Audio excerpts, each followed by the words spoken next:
Shalom Aleichem, nous sommes dans Baba Batra d'Apkov Yud Gimel et on est au milieu de la page. Amar Rabbi Abaou. Amar Rabbi Amar Rabbi Yochanan, Amar Rabbi Yanai, Amar Rabbi, Matoube et tous ces rabbanim là, ils ramènent Bishmei de Rabbi Yoshua ben Kocha. Minaï la Baal Shenon Notel Baroui Keba Mursal. D'où savons-nous que le mari ne peut pas recevoir dans ce qui est apte à recevoir par rapport à ce qu'il a déjà. Murzak, ce qu'il a déjà. Qui veut dire quand la femme elle a déjà des biens, le mari va l'hériter. Ça, il n'y a pas de problème. Mais lorsque la femme va recevoir des biens, ça veut dire que pour l'instant, elle ne les a pas, elle meurt, donc il est veuve, et qu'après qu'elle est morte, son père, le père de cette femme-là est mort, et il lui a laissé un héritage. Cet héritage qui vient après sa mort s'appelle Raoul. C'est apte à devenir un héritage, mais il n'était pas un héritage au moment où ils étaient mariés. C'était apte à devenir.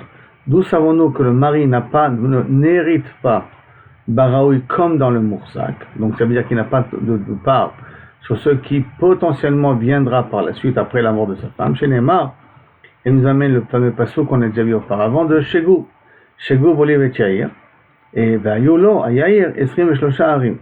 Be'eretz Agila dans la terre de Gilad. On m'avait demandé, Minaïn de Yair, Shelo Ayalo les Shagou. Comment c'est possible qu'Yair a des choses que son père n'a pas? Et la Melamed, chez Nassa Shagou, le père, là il fait une autre interprétation, pas comme l'interprétation qu'on a dit hier. C'est pour ça qu'on avait dit hier que c'était Yair qui s'était marié avec une femme et qu'il a hérité sa femme. Là il va proposer une autre explication, que Kaviachol, Shagou était marié avec une femme, Umeta elle est morte, Bechaye, Morishea, du vivant Kaviachol de son mari en même temps et de ses enfants, ou plutôt même du vivant de son père, Morishea. C'est celui qui doit le faire hériter, celui qui est censé lui donner à cette femme-là un héritage. Ou Meto Morishea, et après le grand-père est mort, ou le père est mort, Veyarsha Yair, et que Yair il a hérité. Donc ça c'est le premier passage que la Gemara veut ramener de là, que tu vois que c'est Yair le fils qui hérite, et pas le père. Veomer, et avec ça il ramène encore une autre Kaviachol, un autre passage, la même chose qu'on avait dit dans la page d'avant. Elazar ben Aaron met, Elazar il est mort, avec Voroto, qui Pinchas, dans une chelka qui appartient à Pinchas. La Gemara demande, Minaïn et Pinchas, Shelo Ayalo le Elazar. Comment est-ce possible que Pinchas a quelque chose que dont Elazar ne l'avait pas au départ? Mais la Med, Shenasa Elazar Isha. Et là il faudrait expliquer qu'Elazar s'est marié avec une femme, ou Meta, il est mort, Bechaye Mourché, à des vivants de ces personnes qui la font hériter, de son père, on va dire. Ou Metou Morisha et son père, le père de cette femme-là, est mort après la mort de sa fille, Veyarasha Pinchas, et que c'est Pinchas qui l'a hérité. Donc en fin de compte, on nous a amené deux histoires qui veulent a priori dire la même chose. Mais le problème il est, pourquoi on va besoin d'amener deux psukim? Pourquoi un des deux n'est pas suffisant? Maïve Omer, pourquoi j'ai besoin d'amener et le pasuk de Shagib et le pasuk de Elazar? Chit et Maïaïr d'Ave Nasi Viteta ou Meta, parce que si tu veux me dire que non, d'où Yair il a le terrain parce que lui s'est marié avec une femme, que cette femme-là est morte et qu'elle avait un héritage. Et là le mari il hérite.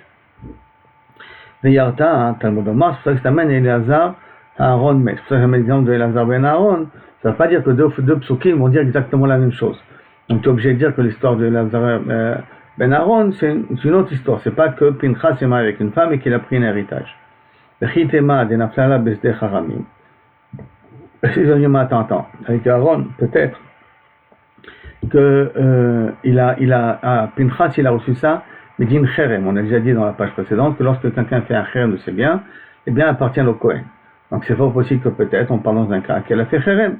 Mais s'il a fait cherem, donc les biens appartiennent au Kohanim. Et au Kohanim maintenant c'est Pinchas, donc c'est Pinchas qui prend. Et c'est pas un héritage qu'il a reçu de son père, de sa mère, d'après l'explication que vous me donnez. Alors Makra Beno. Dans le passage qui a marqué Beno, Elazar ben Aaron met, Kavu Oto Begivat Pinchas Beno. Beno, il a marqué le fils, le fait d'avoir précisé Dafka Beno, alors Amakra Beno, Nachala Royal Lo, donc ça voudrait dire un héritage qui était normalement apte, Veiracha Beno, et c'est son fils qui l'a hérité. Avoir dit le mot Beno en plus, alors c'est très bien que Pinchas c'est le fils de Rabbi Elazar. De Elazar ben Aaron, de Aaron, c'est Elab, et Lavadaï, c'est pour nous enseigner que Kaviachol Beno, il prend l'héritage, ce que le père ne peut pas prendre. Donc en vérité, on a deux psukim, parce qu'on a un, on aurait pu dire comme ça, et deux. Alors on a deux psukim pour nous dire qu'en fin de compte, tu apprends ce là. Après, on revient à la Mishnah. Bene Achot. Les enfants de la sœur. Alors, qu'est-ce qu'on avait dit dans la Mishnah? Elles héritent, mais elles ne font pas hériter. Elles prennent, mais elles ne font pas hériter à la sœur. Tana, Bene Achot, Velo Benot Achot. Qu'est-ce qui reçoit? C'est les enfants de la sœur, mais pas les filles de la sœur. Bon, bien entendu, quand on ne parle pas les filles de la sœur, c'est quand il y a des garçons. Parce que s'il n'y a pas des garçons, alors à ce moment-là, Bevadaï que les filles, elles héritent à la place de leurs frères. La Gemara demande, ou les maï il cheta.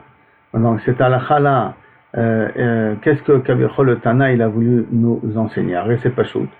Lorsqu'il y a des garçons, c'est les garçons qui héritent et pas les filles. Amarachechet les kadem. Là, ça nous apprend qu'elles devancent. C'est quoi qui devance? Ça veut dire que les garçons devancent les filles et pas uniquement dans l'héritage de leur père, ils devancent les filles. Et là, dans tous les héritages qu'ils reçoivent, les garçons devancent les filles. On ne peut plus croire jusqu'à maintenant que les garçons devancent les filles uniquement l'héritage de ses parents, Kamashmalan que même dans tous les autres cas, c'est ça que nous apprend la Mishnah. Tane Rab Shmuel bar Yitzhak, Kameh de Ravuna, il a enseigné deux fois Rab Shmuel bar Yitzhak de Ravuna. Veyarash, il y a marqué dans le pasuk Veyarash, je lis le pasuk, Vim en achim le aviv, et s'il n'a pas de frère à son père, Ntatem et nachalato leshero, à celui qui est proche, là on a vu que c'était le mari, c'est la chéro, c'est la femme, le mari que Kavichol il hérite, à Karov, et là, Mishparto Veyarash Ota, il héritera, Ve'aita livne Israël et Chukat Olam, Kasher Tiva Hashem et Moshe. Donc il y a marqué Veyarash Ota. Alors Veyarash, Makish Yerusha Shnia, le Yerusha Rishona. Donc on va faire ici une juxtaposition entre le premier héritage comme le deuxième héritage. Le premier héritage où le fils hérite son père, d'accord, par rapport au deuxième héritage de tous les autres types d'héritages qui peuvent exister. Makish Yerusha Shnia, le Yerusha Rishona. Ma Yerusha Rishona, de la même façon, lorsque le fils hérite son père, Ben Kodem Labat, le fils il est priorité sur sa sœur.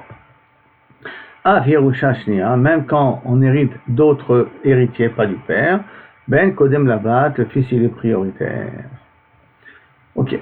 Un autre livre. Tane Rabba bar Chanina, Kameh de Rav Nachman. Il y a marqué dans le pasuk Vaya biyom manchilo et banav. Et lorsque le jour où il va faire hériter à son fils. Pourquoi il y a marqué le jour, Bayom?